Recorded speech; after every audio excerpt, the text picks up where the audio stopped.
Bagging on wingers is a beloved pastime in rugby league circles, and we got a few of those why did he jam in moments from NRL Round 8 just last weekend.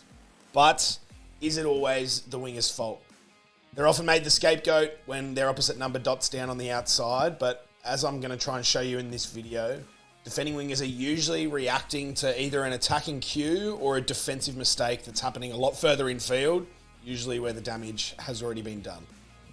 Taane Milne had a pretty long night trying to contain Cam Munster and Melbourne's left edge, but it's what the Storm are doing far further infield, closer to the ruck, that actually created the space for Xavier to dot down for a hat-trick. You can see Melbourne set up on the right tram line here. They get Damien Cook and two other middles involved in the tackle.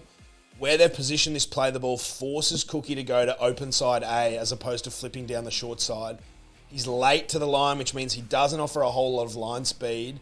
You can see his first thing to check is Trent Loiero pushing up on Jerome Hughes' inside. Loiero busts his ass to get here and make himself an option. It forces Cookie and Koloamatangi to sit on their heels and check that inside pressure instead of sliding out and checking the numbers out wide. Keon holding on the ball forces Cheekham to turn in on Alec McDonald's lead runner. And by the time Cameron Munster gets the ball out the back, Cheekham's no hope of getting to him in time to shut the pass down. Without a lot of inside pressure, he's able to sum up the pass over the top for Xavier Coates. Milne has to jam here. If he doesn't jam and just holds his edge, Cameron Munster just goes through the hands and it's an easy catch and pass for Reema Smith, and the end result is the same. At least in this instance, Milne identifying what's happening there with Cam Munster getting to the outside of the four-man and creating the overlap. Taane has to jam, and it's pretty much thanks to the work of Trent Loiero and those guys around the ruck a few passes earlier. Here's a different example from the same game. This time it's the width of the pass from Damien Cook that puts so much pressure on Melbourne's edge defenders and eventually forces Warbrick to jam in. You can see Cookie fires this one a good 20 or 30 metres across the field here, gets Dean Hawkins at Eli Katoa, and a really good lead decoy from Jacob Host just gets the attention of Jerome Hughes long enough to create the space for Cody in a 3-on-2 out wide. Nick Meaney can sense the space that's opened up between himself and Hughes here, and he's just worried about leaving his halfback exposed. Slows his feet ever so slightly and straightens up to support Hughes on his inside, and Warbrick does the same. A good winger will always follow the movements of his centre, and Warbrick does exactly that here. It's just a ball-playing magic from Cody that burns or punishes two flat-footed Storm defenders and does enough to skip outside Meaney, draw in the winger, and pass Gagai away. It looks like this is a shocker from Warbrick, but really he's just reacting to what Meaney's had to do on his inside, and Meaney's just responding to the work that Hughes has had to do, checking that long pass and that lead runner, and then turning and chasing. So another nice example from the Cowboys and Panthers game. This time it was Cole Felt, one of the most experienced wingers in our competition, identifying cues in his defensive line to inform whether he needs to jam in or hold out. You can see nothing special about the Mitch Kenny pass from dummy half, other than it allows Isaiah Yeo to get at the five-man, which is Reece Robson, and the timing and the threat of James Fisher-Harris as a lead decoy runner here is what causes the damage. Jeremiah Nanai is stuck on Fisher-Harris's lead line. By the time Luai takes possession, Nanai's no chance of getting to him from the inside. Townsend's under a lot of pressure, and with a 3-on-2 situation coming at him, Cole Felt identifies the need to jam. If he doesn't jam here, Chester gets stuck on that Garner lead, and Taylor May probably just strolls through untouched. At the very least, Kyle gets up nice and early, forces Luai to throw the more difficult pass, and then turns and chases and forces To'o to make the more difficult catch and finish in the corner out wide.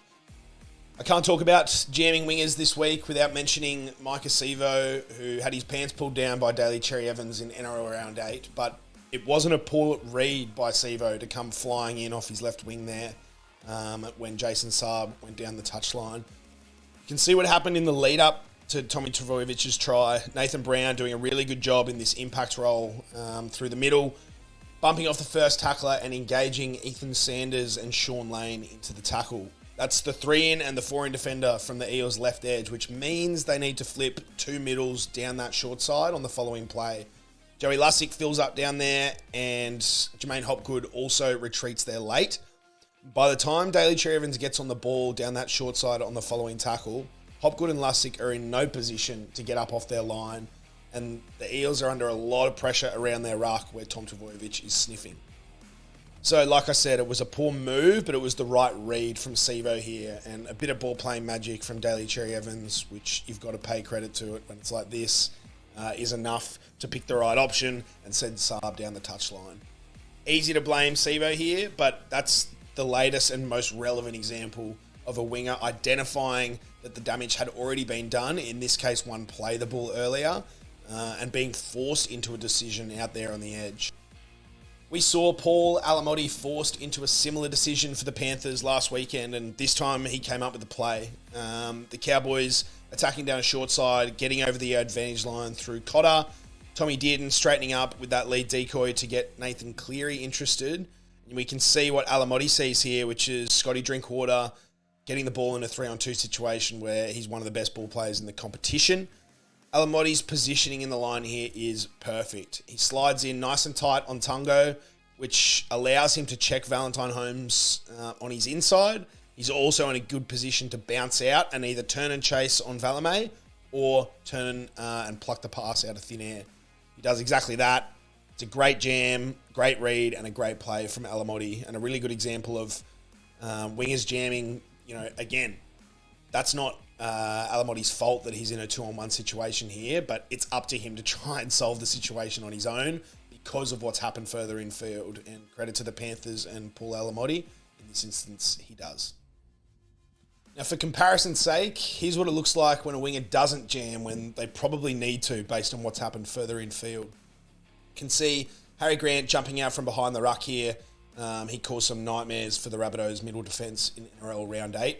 Bit of deception to go one way and shrink the short side even further before coming back to the right. You can see Cody Walker and Jack Whiten are nice and tight here to check Hughes and Eli Katoa, while Gagai's in no man's land out wide. Gagai needed to come in and jam on Meaney here. If he does, the pass from Hughes to get all the way out to Warbrick, it's almost an impossible one for Hughes to create with the amount of space that he has. Instead, because Gagai holds his width, Hughes is able to pick the easier pass to Meaney, who strolls through untouched and links with Warbrick in the backfield. That's a really good example of a winger that doesn't jam when they need to and allowing the attacking team the easiest route to the try line.